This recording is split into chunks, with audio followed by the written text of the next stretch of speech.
Hey, my name is Allie, and I'm going to be doing my first weekly summary video. And we did cover a good bit of topics in this chapter, so I'm just going to touch on the topics that stood out to me or that I just felt like I needed a refresher on. So, to begin with, I'm just going to talk about organizational behavior. So, this is going to be learning about behaviors in different settings by studying individuals, groups, and organizational processes. So, this is important for me to know and to be able to understand people as I grow and develop different skills in my environment and also in my career and as I progress into different roles in the future. And next, I thought I would talk about the chaos theory. So it focuses on the unpredictability of behaviors and occurrences.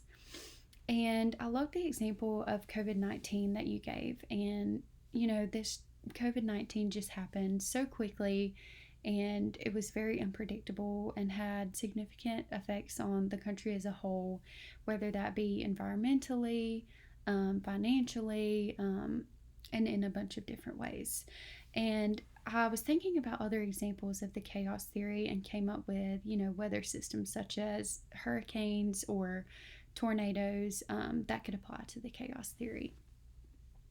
Next, I wanted to touch on organizational behavior scenario, and I wanted to add my own. So, I was previously working in a role where I just worked in a big office where my coworkers were close by, and so we had a customer come in, and I was helping her, and I could hear my coworkers start to say some not nice words about the customer to the point where they could hear it.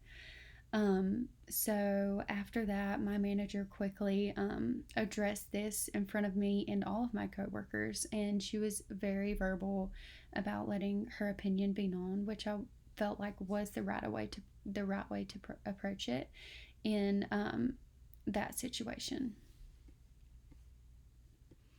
Next, I'm going to talk about so we touched on some mistakes that people make during job interviews.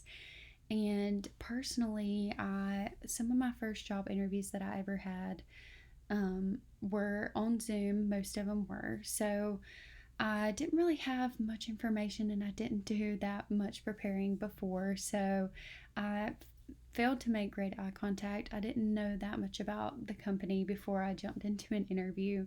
And I really didn't smile that much because I was so nervous. So after I learned a lot of my mistakes and tweaked those a little bit, I started having a lot more confidence and I started doing better in my interviews.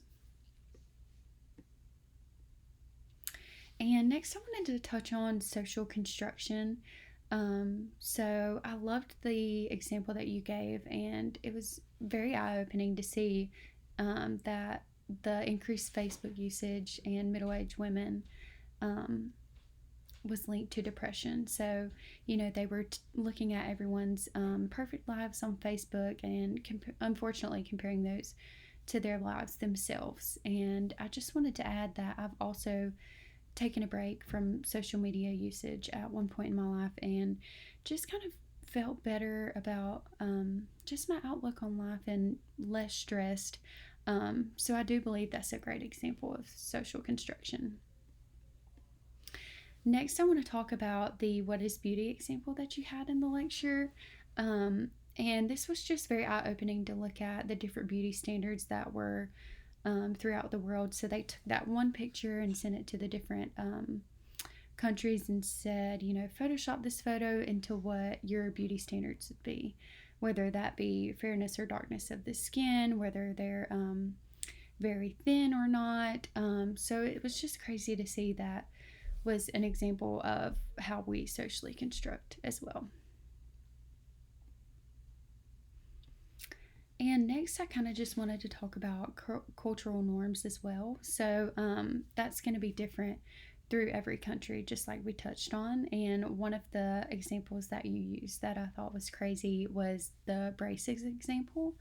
So, here in America, we love whether straight teeth and how to get that to that, whether using braces or Invisalign. That's just kind of a trait that us Americans feel like we need to have. But in Europe, it's not that way. So they just don't really feel the need to have straight teeth, and they're okay with not having straight teeth. But I'm sure there are things that they feel like they need to have that us Americans don't really care about as well. And next, I wanted to talk about type A and type B behaviors. So, a type A person is going to have, high levels of competitiveness and being on time and being very irritable if something doesn't go right. And I am a type A person. And a type B person is going to be someone that's just kind of laid back, the opposite of a type A person. And I just thought this was a good topic to touch on because I was just talking about earlier how me and my sister are the exact opposite. And I'm not sure if there's a link between the first child being a type A and the second child being a type B, but that was a conversation that we had. So I thought I would just touch on that.